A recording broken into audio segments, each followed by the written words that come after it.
Welcome back, my friends. Well, it's time to get the first earlies in. This time I'm using Pentland Javelin. Last year with the rockets. There's lots and lots of good chits on there. I'm not knocking any off because I do like the smaller potatoes, so that'll be nice. There'll be some of these will be harvested 80 days and then we'll just follow it through as and when I want them. Now this is a compost mix without any of my compost bin in there, the fresh stuff.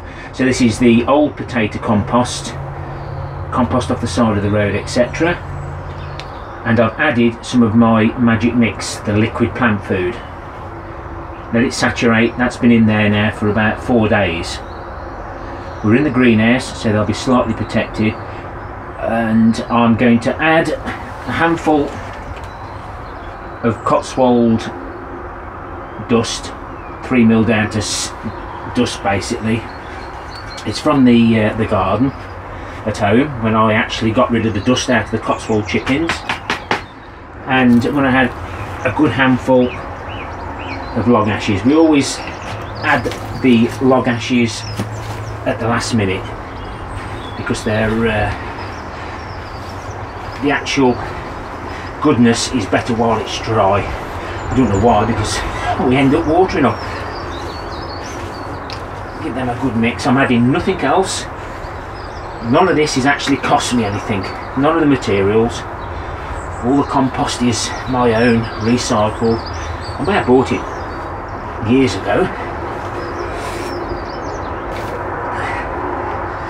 I'm just going to try and find the bottom. Pop a bit of soil back in,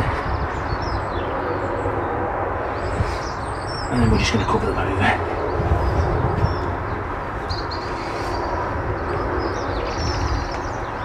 Two seed potatoes to each one, and I'm going to try and put a big one and a small one in.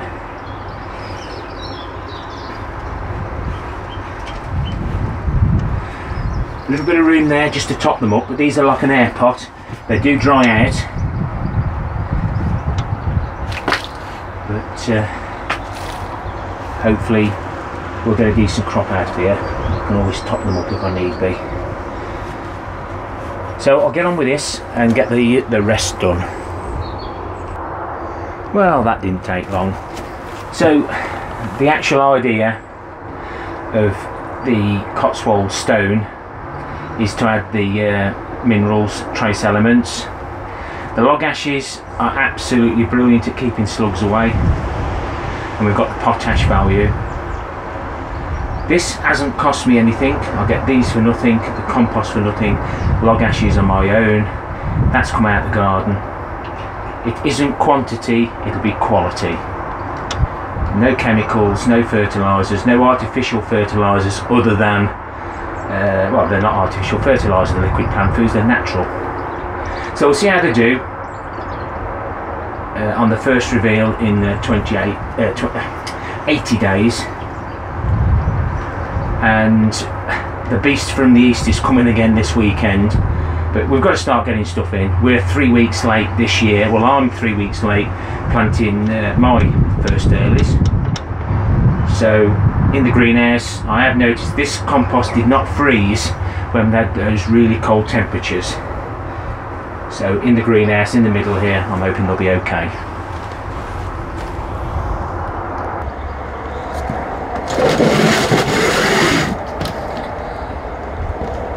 Shan't actually water these much, just keep them damp, just in case we do get another hard freeze. This one isn't supposed to be as cold, but it's that horrible biting wind that does the damage.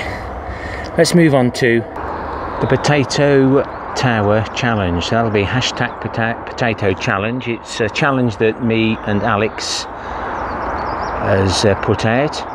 I've always been fascinated how the potatoes grow. I've had potatoes grow from the bottom right through to the top of some of my boxes.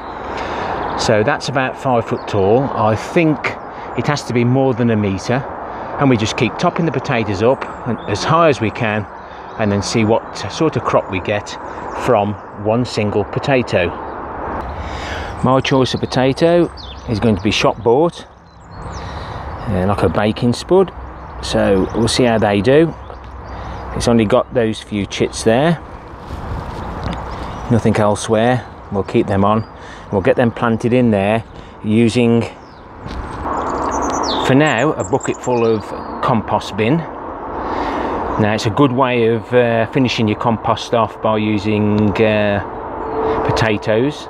You've seen what my compost looks like after the potatoes are finished, and we'll just add the compost that we find on the side of the road. And for today's purpose, this is what's come out of the raised boxes, the parsnip and carrot boxes, which needs another mix before it goes back in to the boxes, just to get it back to a good cropping. So I'll get these mixed up, add in a little bit of the mineral dust. It ain't dust at the minute because it's quite wet, and some of the log ashes. I've got that mix now, so let's get it into its position in the bottom of the tower. I've put a bit of that in the bottom there. I can go right to the bottom with this. I've just turned the soil over at the bottom.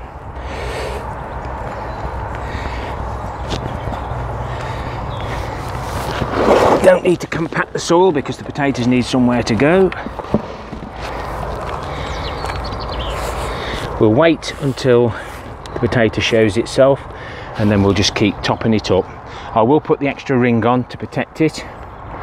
They are slightly insulated, so hopefully the frost will be okay, but most potatoes survive in the ground anyway. It's just the tops that we have to worry about with these cold winds.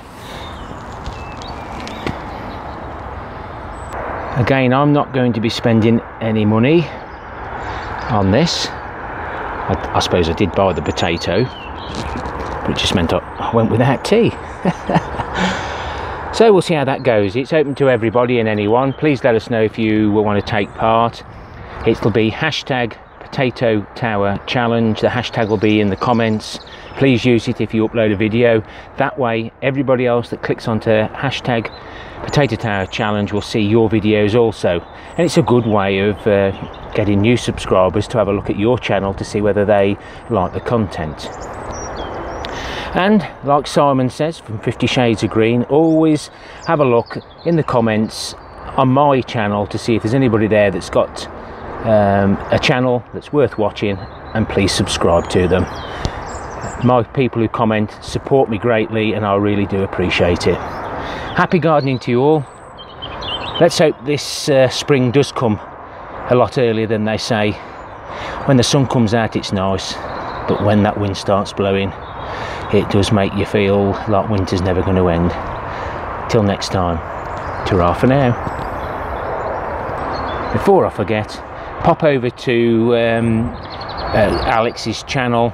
I'll just confirm it's Grow and Tell, and check out the #PotatoChallenge rules. There's not many, but just so that you get an idea for it. Thank you, my friends, but ta-ra for now.